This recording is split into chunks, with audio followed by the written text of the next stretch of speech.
ang atong barangay ising, sentro sa lungsod ng Carmen.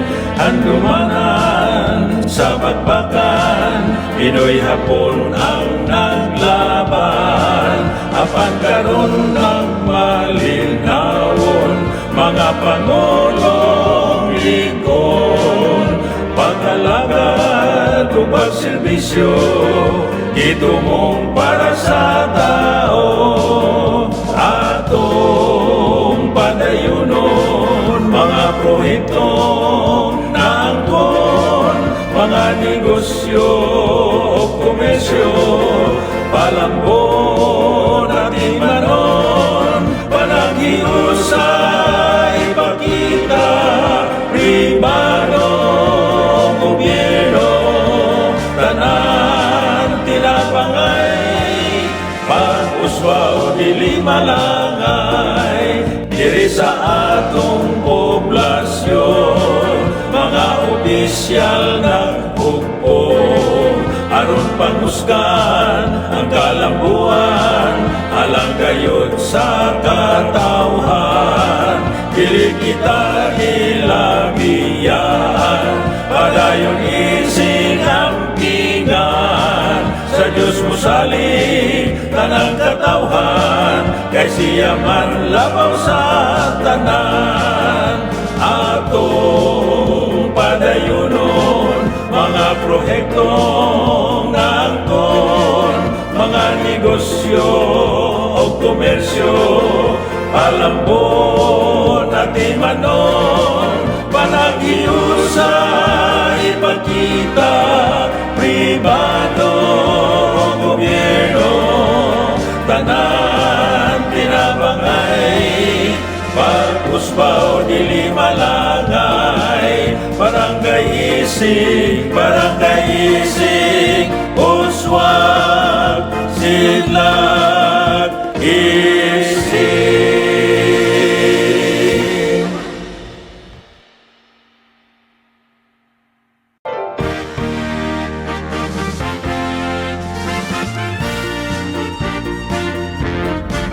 Ang atong barangay ising, sentro sa lungsod ng Carmen.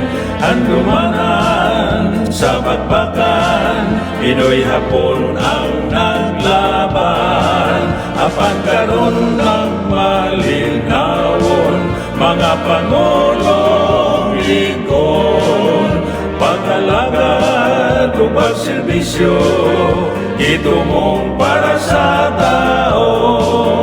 Atong padayunon, mga proyektong naangkon, mga negosyo o komersyo, palambon at imanon, panaghiusay ipakita, pribado, gobyerno, tanan tinapangay, pag-uswa o dili malangay, diri sa atong poblasyon, mga opisyal ng hukbo, aron pangusgan ang kalambuan, alang gayud sa katawhan, dili kita hilabiyaan, padayon isig ampingan, sa Diyos mo salig tanang katawhan, kay siya man labaw sa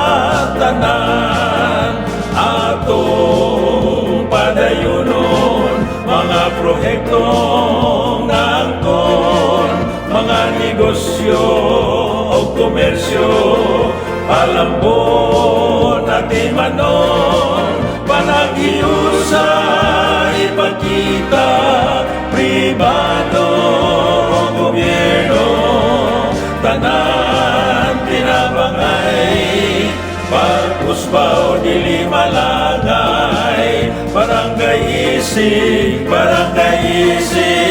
uswag, sidlag.